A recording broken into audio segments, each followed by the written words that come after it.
Y para eso, hoy lo tenemos a nuestro especialista, nuestro primer especialista. Él es Santiago Manoukian, lo pronuncié bien, ¿no? Él es jefe de research en Ecolatina. Bienvenido a Abriendo Mercados, Santiago. ¿Qué tal, Adrián? Un gusto, gracias por invitarme. Gracias a vos por estar acá. Y bueno, todos estamos esperando. ¿Qué podría pasar con el dólar? ¿Cuál será la dinámica que tomarán los dólares, tanto el financiero como el informal, en esta semana?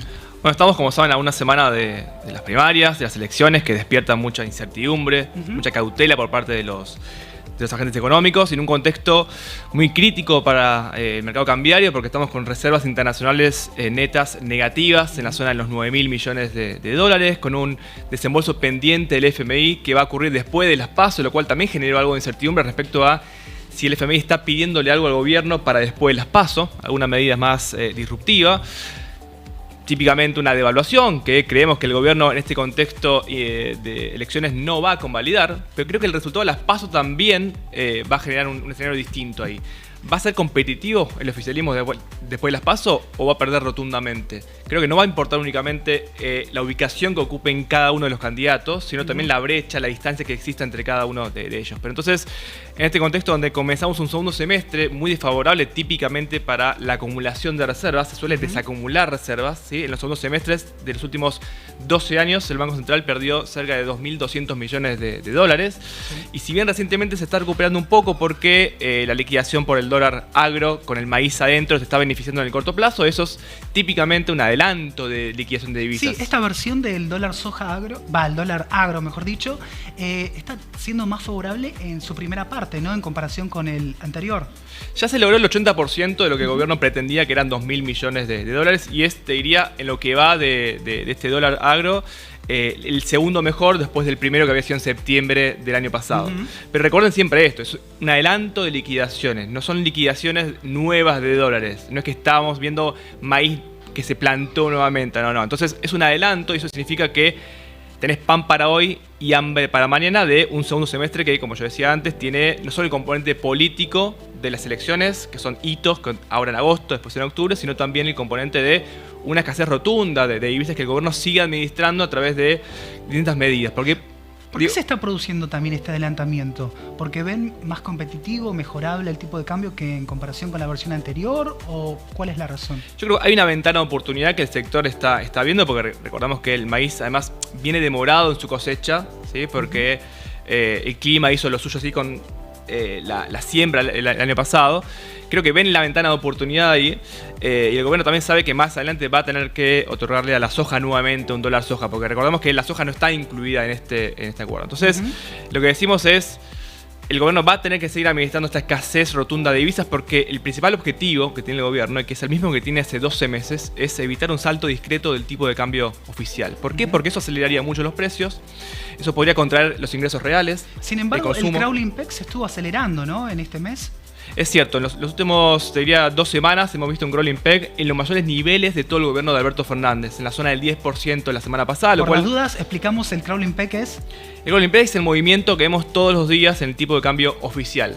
Uno dice, el gobierno no quiere devaluar. Por supuesto que está devaluando y cada vez más, lo ha acelerado un poco. Eso, por un lado, le genera mayor presión a la inflación. Pero recordemos que no es lo mismo que se mueva 10% por mes a que se mueva 30, 40% en un día. Que eso es lo que intenta evitar el gobierno, pero está muy complicado porque tiene muy pocas reservas para poder intervenir eventualmente en el mercado. ¿Esto lo interpretás como un guiño al FMI o es algo que se está produciendo dentro de la dinámica que estamos viviendo solamente? Bueno, en general, en los primeros días de cada mes se suele acelerar el crawling peg, o sea, el movimiento, el ritmo del tipo de cambio oficial. Yo creo que habrá que esperar esta semana si eso se consolida o no. Pero más allá de esa tendencia de la primera semana de cada mes, estamos viendo un nivel de crawling mucho más elevado. En general, lo que el gobierno ha intentado hacer con el crawling peg este año, a diferencia sobre todo de la primera parte de 2022, es que se mueva mucho más parecido a la inflación. ¿Por qué? Porque no puede seguir atrasando el tipo de cambio, ¿sí? No puede hacer que el tipo de cambio oficial y que el dólar oficial sea todavía más barato de lo que ya es, porque de por sí genera un exceso de demanda de divisas muy elevado en la economía. Entonces, acordó con el FMI eso. Pero al margen de haberlo acordado con el FMI, el punto es que no tenés reservas para seguir atrasando el tipo de cambio. Entonces, lo ha mantenido bastante en línea. Recordemos que este año el tipo de cambio real multilateral, es decir, cuán barato, cuán caro está el dólar en relación al resto del mundo, se ha mantenido relativamente estable. como no corregís ese atraso, el exceso de demanda de divisas lo seguís teniendo, pero por lo menos no seguís profundizándolo. Entonces, ese es el punto. Ahora, esta aceleración, digo, va a haber que seguir viéndola. Nosotros, justo hoy un informe que lanzamos a la mañana, lo decíamos, hay que seguir viéndolo esta semana porque puede llegar a ser algo de lo que se acordó con el FMI. Hay detalles ahí que no los conocemos. En el último comunicado que conocimos ahora, cuando se dio a conocer el Staff Level Agreement, este acuerdo con el staff, antes de que llegue el desembolso aprobado por el directorio, cuando uno ve el comunicado del FMI y lo compara con otros comunicados, se ve un FMI mucho más duro. Y en ese comunicado, no solo el FMI dice que no se cumplieron algunas de las metas, sobre todo en el primer trimestre no se cumplieron 2 de las 3 principales metas, en el segundo trimestre se incumplieron las 3, sino que dice que se incumplió no solo por la sequía, sino también por una falta de pericia al implementar políticas económicas. Y ahí también en el último comunicado, algo interesante que se marca es que para que llegue el desembolso de la segunda quincena de agosto, que no tenemos la fecha cierta, el gobierno va a tener que tomar algunas medidas para que eso ocurra. ¿Cuáles son esas adicionales? ¿Cuáles son esas medidas? No las sabemos. ¿Sí? Eso es algo que el gobierno ni el FMI comunicaron. Algunas de ellas fueron las que ya vimos hace poco, con el nuevo impuesto a las importaciones, con el nuevo dólar agro sumando al maíz, que era un riesgo porque el gobierno nunca había querido sumar al maíz. ¿Por qué? Porque tiene un impacto en los precios mucho mayor. El segmento que alimenta ganado vacuno, porcino, el avícola, la producción de leche, de huevos se ve muy afectada con un costo adicional. Y ya vimos algo de eso la semana pasada, 30% subieron los precios del ganado en cañuelas, lo cual le va a sumar un poco más de impacto a la inflación ahora en el mes de agosto. Santiago, con respecto a eso también, ¿cuándo veremos este impacto de la suba del dólar trasladado a góndola? ¿Del dólar oficial?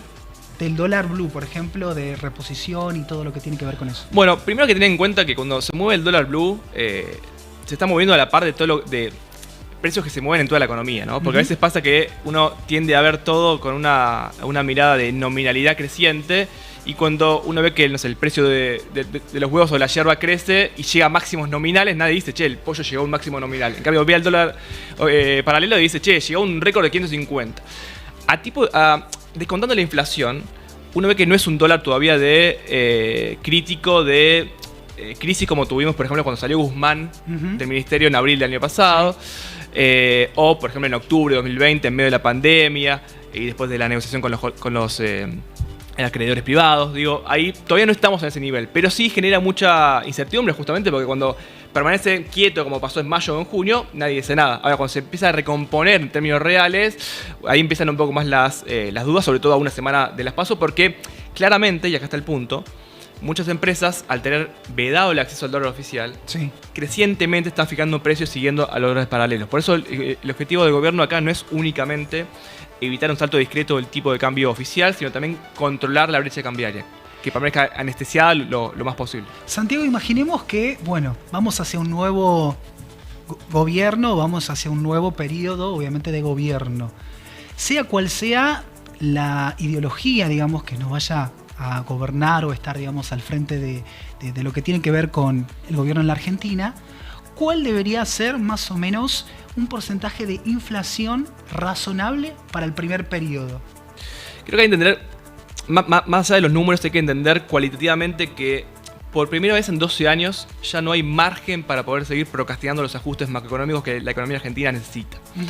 La política creo que lo sabe eso. Cuando uno escucha a los principales candidatos, las medidas, más allá de que no haya demasiados detalles, los principales ejes son muy similares y se basan en 3 pilares básicos. Uno cambiario, uno fiscal y otro inflacionario. Para poder recuperar el acceso a los mercados internacionales de deuda, sumamente necesario porque a partir de 2025 empiezan a crecer mucho los vencimientos, tenés que acceder sí o sí al mercado de deuda externo. Para poder atacar la inflación, para poder recuperar un sendero de crecimiento y desarrollo sostenido, estos 3 pilares creemos que van a ser comunes a cualquier gobierno que gane las elecciones, ¿sí? Sea quien sea. En lo cambiario, levantar el cepo cambiario más rápido o más lento y corregir el atraso que tiene el tipo de cambio es un objetivo primordial. Como eso aceleraría la inflación, y acá en línea con tu pregunta, el gobierno tiene que encarar la inflación no solo con medidas ortodoxas en términos de atacar las causas de la inflación, emisión monetaria mediante, y si querés, la independencia del Banco Central también, reformando la Carta Orgánica, sino también la inercia de la inflación. Porque por más que vos ataques la creación de dinero, eso lo vimos claramente con Sandleris allá por por el final del gobierno de Macri. Por más que vos reduzcas a cero la emisión, hay una inercia inflacionaria que vos si no la atacás, recalibrando algunas cláusulas de indexación, por ejemplo, rediscutiendo ese punto, la inflación no se va a moderar. O por lo menos no se va a moderar tan rápidamente como vos esperás. Y el tercer punto, además del inflacionario y del cambiario, es el fiscal. Claramente hay una credibilidad que el nuevo gobierno tiene. Ahí donde estamos un poco más flojos, ¿no? Claramente, yo antes decía, no hay espacio para volver a procrastinar los ajustes. ¿Por qué? Porque no tenemos reservas, el acceso al crédito internacional tampoco está, el crédito local está tensionado, no podés seguir forzando el cepo cambiario, no podés volver a acudir al FMI porque ya acudiste de alguna manera, fondos frescos. Entonces fíjate que todos esos recursos o estos stocks a los cuales apelaron desde 2011 para acá, tanto los gobiernos de Cristina Fernández de Kirchner como Macri, no están disponibles. Entonces el fiscal es muy relevante en ese sentido porque es una gran carta para ganar credibilidad hacia adelante sin crédito externo. Entonces el gobierno ahí tiene que avanzar lo más rápidamente posible justamente para poder ganar esa credibilidad. Y que justamente como vos vas a recortar más fuertemente lo fiscal, te hace más creíble que vos vas a reducir la asistencia monetaria del Banco Central. Pero por supuesto que los detalles de ahí no los conocemos y tampoco es fácil y va a generar costos sociales que también van a tener que ser atendidos. Bueno, por eso no se conocen, ¿no? Exactamente, o sea, como dijo Menem en algún momento, si les contaba lo que iba a hacer, nadie me iba a votar. Hay algo de eso también, estamos todavía un poco lejos de las definiciones del nuevo gobierno, pero lo fiscal me parece que es lo más sensible. Cómo se repartan los costos de ese plan de estabilización que tiene en cuenta estos tres pilares que te mencionaba, va a ser muy relevante. Entonces hay el respaldo político que tenga el nuevo gobierno, la pericia con la cual encare las reformas y los cambios, y de alguna manera la credibilidad que tenga con lo fiscal como una pata muy relevante. Bueno, va a depender un poco del éxito. En el primer año, por ejemplo, ¿a cuánto más o menos podríamos aspirar positivamente a que llegue la inflación? Bueno, en nuestro escenario base, nosotros esperamos que la inflación en un primer momento se acelere, ¿sí? Respecto a los niveles con los cuales termine noviembre, diciembre. En un escenario optimista debería bajar mucho más rápidamente la inflación. Si el plan de estabilización es muy exitoso, uno diría en el segundo semestre del año que viene. En el escenario base bajaría también a partir del segundo semestre un poco más lentamente, justamente porque el escenario optimista es un escenario donde vos liberás toda la restricción cambiaria que existe. Caso 2015. No lo vemos como algo tan probable. Fíjate que los principales candidatos les preguntan y nos dicen que al día 1 lo van a retirar. Digo, tanto Bullrich como sus asesores económicos, Larreta con la Cunza. Entonces, al no liberar todo al inicio, justamente lo fiscal tiene mucho más relevancia. Porque de vuelta, la credibilidad, como no la lograrías liberando el cepo el día 1, como hizo Macri en 2015, tenés que lograrla por otro lado. Entonces, como en el escenario base no liberás todo, el salto del tipo de cambio oficial y el traslado de los precios es un poco menor que en el optimista, pero con el costo de que moderes la inflación más lentamente. Y esa inflación, nosotros para este año tenemos proyectado un 135%, podría irse al 145% el año siguiente. Pero con esta tendencia que te decía, mucho al principio y si te va bien, menos después. Lo último que te voy a preguntar, ¿con qué inflación nos esperamos la semana que viene, no? Sí. Para julio estamos esperando un número cercano al 7%. Esta mañana conocimos el dato oficial de la Ciudad de Buenos Aires, del IPCBA, que dio un 7,3%. No se suelen alejar mucho en la tendencia, puede haber algún mes donde haya una diferencia, pero a nosotros nos dio 6,7 nuestro IPC de Ecolatina para julio. También es para el GBA, entonces estamos esperando algo en la zona del 7. En síntesis, se habría acelerado respecto a lo que tuvimos en junio. ¿Y la tendencia para los próximos meses? Y nosotros decíamos ya en junio, no creemos que sea una desaceleración sostenida, sino más bien algo muy coyuntural, producto del precio de los bienes estacionales, que se redujo bastante, y que la carne iba a ser un riesgo hacia adelante. Bueno, ya lo estamos viendo un poco, 30%, te decía, saltó el precio en cañuelas. Eso se va a empezar a trasladar más tarde o más temprano a la góndola. Entonces, en un contexto donde las presiones cambiarias van a seguir existiendo, el segundo semestre va a deparar una inflación todavía bastante elevada, consistente con ese 135% que te comentaba ahora. La interanual ahora de julio debe estar en la zona del 120, levemente por debajo de eso. Santiago, ha sido un placer que estés con nosotros en Abriendo Mercados. Bueno, a todos aquellos que quieran más información, pueden obviamente seguirlo a Santiago y a Ecolatina porque tienen unos excelentes informes.